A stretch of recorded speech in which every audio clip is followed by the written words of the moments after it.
Творог с бактериями и кефир без сахара. В Уфимском районе начали обеспечивать детей продукцией молочной кухни. В нескольких точках раздачи льготники получают необходимые для малышей продукты дважды в неделю. Каков ассортимент и насколько сложно оформить документы на льготную молочку, узнал Азат Самирханов. Как они вообще берут? Вкусный.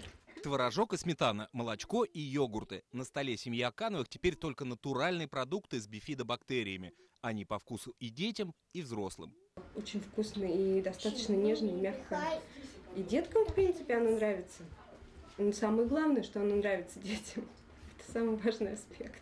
Детское питание семья из Уфимского района получает в рамках соцгарантий. С 1 августа муниципалитет обслуживает молочная кухня «Стерлитамака». Пункты выдачи расположены в нескольких районах столицы республики. К сожалению, у нас в Уфимском районе нет своих пунктов раздачи. В этом нам очень помогли МАО ЦДП, Центр детско-диетического питания города Уфы. Они нам предоставили свои 4 пункта выдачи.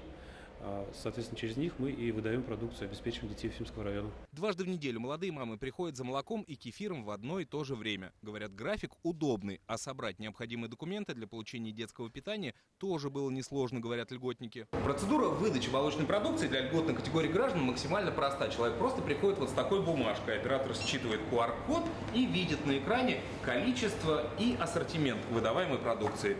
Упаковывает и отдает получателю. Молочная кухня «Стерлитамака» начала работу 1 июля. Ровно через месяц стала обеспечивать диетическим питанием и Уфимский район. Всего за неделю ее качество и разнообразный ассортимент маленькие детки и их родители оценили по достоинству. Мы, безусловно, рады такой поддержке, что появилась возможность разнообразить рацион питания ребенка, тем более такими полезными продуктами.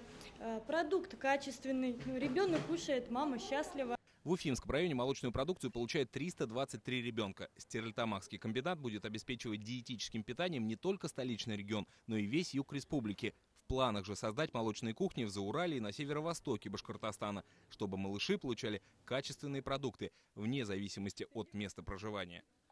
Азат Самирханов, Тимур Каюмов. Новости. Уфа. Уфимский район.